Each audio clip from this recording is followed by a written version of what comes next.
I'm Scarlett, a 28-year-old who just got married last year. I met my husband, Henry, at work, and after a 2-year office romance, we tied the knot. Upon marriage, I quit my job and rented an apartment near my in-laws' place, where we started our life together as a couple. Our relationship with my husband's parents was good initially. Although there were minor hiccups right after the wedding, both my father-in-law and mother-in-law were generally kind people, and they didn't engage in typical daughter-in-law bullying. Since we didn't live together and maintained a reasonable distance, I thought we'd get along fine. However, shortly after getting married, I found myself caught up in a major incident that put my life in danger. It turned out that my seemingly gentle mother-in-law had been hiding an entirely different side of herself. In reality, from the time our marriage was decided until we officially started our newlywed life, there were constant disagreements with my in-laws. The issue arose when we went to announce our marriage, and my mother-in-law insisted on us living together. Both my husband and I wanted to spend our newlywed period alone, so we gently declined her request.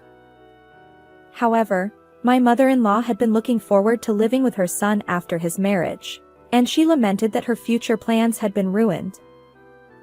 She even cried, saying that her joy in old age had been shattered. Thankfully, my husband managed to convince her, and we avoided living together. But I couldn't help feeling anxious about how things would go with my in-laws in the future. I imagined that my forceful mother-in-law would find fault with everything I did. Perhaps she'd pressure us to have children soon. In my mind, she transformed into the stereotypical mean mother-in-law. However, my mother-in-law wasn't as bad as I had feared. Although we didn't live together, we had an agreement to have meals together at my in-laws' house once a week. She never imposed household chores on me and efficiently hosted us. My husband, being the eldest son, didn't face any pressure about being the heir, and they never asked about grandchildren. But there was a significant issue: my mother-in-law's cooking. As a dedicated teacher, she hadn't had time for elaborate cooking during her working years. After retiring, she decided to explore dishes she hadn't been able to make before. She taught herself various recipes and became completely obsessed with cooking. The issue is that my mother-in-law insists on having us try her new dishes, no matter what. Even though she lives with my father-in-law, he prefers simple, healthy flavors and avoids my mother-in-law's herb and spice-laden creations. So, it's mainly my husband and me who end up sampling her experimental menus during our weekly meals together. She proudly serves dish after dish, but unfortunately, they're not all delicious. When she asks for feedback, my husband gives honest comments, but as the daughter-in-law, I can't bring myself to say they're terrible. When she proudly claims, "I put extra effort into making these for you," all I can respond with is, "It's delicious." When I try to step into the kitchen and help, my mother-in-law guards her territory, refusing any assistance. Week after week, I endure her cooking. But eventually, my husband, fed up with the awful dishes, bluntly asked her to tone down the experimentation. Perhaps offended by his words, my mother-in-law stopped introducing new dishes during our meals. I breathed a sigh of relief, thinking I'd avoid any more strange culinary experiences, but she wasn't ready to give up just yet. When my husband is at work, my mother-in-law goes out of her way to bring food to our apartment and make me try it. She probably knows she'd be turned away if she came when my husband was home. Since I'm alone, there's no risk of refusal, so she deliberately times her visits during his work hours. With a triumphant expression, she enters our apartment, insisting that I taste her meticulously prepared dishes. No matter how much I protest, whether claiming I've already eaten or that I'm not hungry, she won't budge, insisting I take just one bite. I'm not sure if she genuinely tastes her own cooking or if her palate is just off, but her dishes remain consistently terrible. It seems she deviates from recipes, adding her own twists. Her seasoning measurements are haphazard, resulting in overly intense flavors or overpowering spices that leave me choking after a single bite. I wish she'd stick to the recipe, but perhaps she's overly confident in her culinary skills. While I've endured her surprise visits, my patience is wearing thin. I can't be cold and turn her away, especially considering our relationship with my in-laws. Yet, there's a limit to how much I can tolerate. The frequency of my mother-in-law's visits gradually increased. Initially, it was about once a week, but eventually, she started coming every other day. Feeling stressed and at my wit's end, I confided in my husband. He was surprised and wondered why I hadn't told him sooner. He sternly warned my mother-in-law and emphasized that I didn't have to endure her cooking. He instructed me to contact him if she showed up uninvited again. After that scolding, my mother-in-law stopped coming abruptly, and I regained peaceful days. According to my father-in-law, even at their home, she stopped experimenting with strange dishes. Perhaps she had indeed reflected on her behavior. I realized my husband was right. I should have consulted him earlier. However, my mother-in-law wasn't one to be discouraged so easily. Exactly at noon, the doorbell rang, and to my surprise, my mother-in-law stood there holding a pot. My spine felt like it was freezing. I immediately reached for my phone to seek help from my husband, but unfortunately, he was away on a business trip that day, and I couldn't reach him right away. My mother-in-law seemed well aware of my husband's work schedule. She must have deliberately chosen the day of his trip to visit. With a beaming smile, she said, "I've made an authentic curry, and I'd love for you to try it, Scarlett." Despite feeling desperate, I suddenly thought I'd be okay this time. After all, curry has strong flavors naturally, so even if my mother-in-law had added extra seasonings, it wouldn't bother me too much.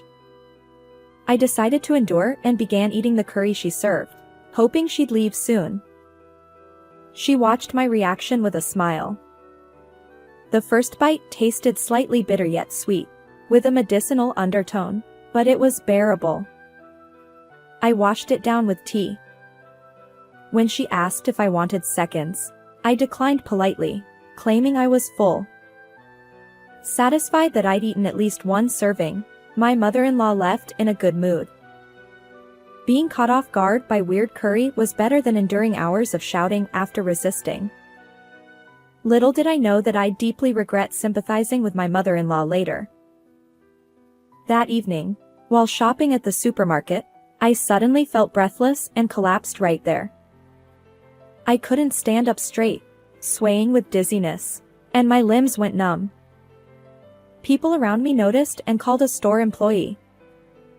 My memory ends there. When I regained consciousness, I was in a hospital bed, with my worried husband looking down at me. Apparently, I had been urgently transported to the hospital after losing consciousness at the supermarket.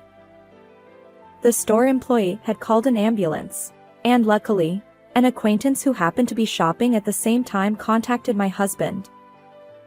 He rushed over from his business trip. I couldn't fathom why I had suddenly collapsed. I had no pre-existing conditions, and until the day before, I felt perfectly fine. However, the doctor's explanation shed light on everything. Could it be nutmeg? According to the doctor, consuming large amounts of nutmeg can cause symptoms like difficulty breathing, dizziness, and vomiting. It perfectly matched the condition I experienced. If I had ingested a large quantity of nutmeg, there's only one thing that fits: my mother-in-law's curry. The discomfort I felt while eating the curry was likely due to the excessive nutmeg. I felt intense anger toward my mother-in-law. Enough is enough. I asked my husband to bring her to the hospital. And I requested that my husband bring the curry my mother-in-law made for lunch and all the spices she used. After a while, my husband escorted my in-laws to the hospital room. Scarlett, are you okay? He approached me with a worried expression. In stark contrast, my mother-in-law stood there, looking sulky. My husband showed the doctor the pot of curry he had brought, just as I had instructed. The doctor, seemingly detecting the smell, shook their head in disbelief. Why would you feed her something like this? If she had finished it, she might not have survived. Both my husband and I froze at the doctor's words. My father-in-law turned pale. However, my mother-in-law vigorously shook her head and presented an empty nutmeg jar. That's impossible. This is what I used in the dish. At that moment, everyone except my mother-in-law was furious. My father-in-law trembled as he shouted. What have you done? My husband joined in. Because of you, Scarlett was almost killed. Putting an entire jar of nutmeg in curry. How absurd! He lunged at my mother-in-law, but she deftly evaded his grasp. Oh, come on. It was just a little too much spice. No need to get so worked up. She pursed her lips, showing no signs of remorse. The doctor then explained in detail about the toxicity of nutmeg. Excessive nutmeg consumption has even led to fatalities in children. Nutmeg can cause symptoms like the ones you experienced: difficulty breathing, dizziness, and vomiting. Ingesting more than 0.17 ounces can be toxic. The jar of nutmeg my mother-in-law used contained 0.53 ounces, far beyond the safe limit. If I had followed her suggestion and eaten more curry, it could have been disastrous. However, my mother-in-law stubbornly denied any wrongdoing. But Scarlett is perfectly fine now. It's not my fault. Maybe her health was just poor that day. She even had the audacity to complain. After all the effort I put into cooking, I'm treated like a villain. And calling an ambulance just because of a little dizziness? Young people these days are too fragile. It's infuriating. She glared at me, lying in bed with an IV, and berated me. Despite nearly causing my death with her cooking, she showed no concern for my well-being and refused to apologize. Everyone was dumbfounded by her lack of common sense. It seemed futile to say anything more. In the midst of our collective exasperation, my husband sighed and said, Enough. It's too dangerous to be near you. We're moving far away. My mother-in-law, wide-eyed, exclaimed, Moving? Why? My husband, frustrated, replied, Why? It's obvious. Scarlett's life was at risk, and you haven't shown any remorse. We need to escape before something worse happens. His words resonated with me. I wholeheartedly agreed. We needed to distance ourselves from my mother-in-law before it was too late. Then, my mother-in-law muttered, her shoulders trembling. How could you, Henry? I thought we'd be living together soon. I was dumbfounded by her words. It turned out my mother-in-law had intended to move in with us. Living together and being served poisonous meals every day, no number of lives would be enough to endure that. My patience snapped. I mustered my strength and sat up, shouting at her, Enough! How long will you avoid taking responsibility? You're the only culprit here. Coexisting is out of the question. I don't want to see your face anymore. Consider our ties severed. My forceful words surprised my mother-in-law. Scarlett, please. Can't you forgive me? She approached my bed, seemingly trying to appease me, but my father-in-law intervened, grabbing her arm. She was then dragged out of the room. Fortunately, I recovered smoothly and was discharged from the hospital 2 days after being admitted.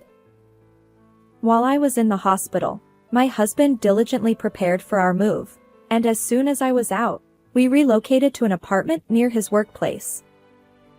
Later, I learned from my father-in-law that my mother-in-law genuinely believed that adding copious amounts of nutmeg would improve the taste. Apparently, she thought all those questionable dishes she'd served were made with love. Knowing that my mother-in-law didn't harbor murderous intent initially brought some relief, but her one-sided affection had become a nuisance. Moreover, her lack of remorse, even after my hospitalization due to her cooking, disqualified her from ever stepping foot in the kitchen again. Ultimately, it seems I was merely her convenient taste tester for poison. Cutting ties with her was definitely the right decision. After settling into our new place, my father-in-law visited our apartment to apologize once more. He hadn't eaten much of my mother-in-law's cooking, so he was unaware of how terrible it tasted. He expressed his intention to prevent any further harm by ensuring my mother-in-law never cooked again. In reality, she hasn't set foot in the kitchen since that incident. Losing her only hobby has left her quite despondent, but it's a consequence of her own actions. I'm glad to hear that despite the early troubles in my marriage, there was a joyful event 6 months after moving to my new home. I became pregnant. Both my husband and I had been eager for a child, and when the pregnancy was confirmed, we celebrated together. My father-in-law is also looking forward to the grandchild's arrival. Moving forward, I hope to enjoy a peaceful life with my husband and our baby. How was this story for you? And thank you for considering subscribing to our channel. Let's meet again in the next video.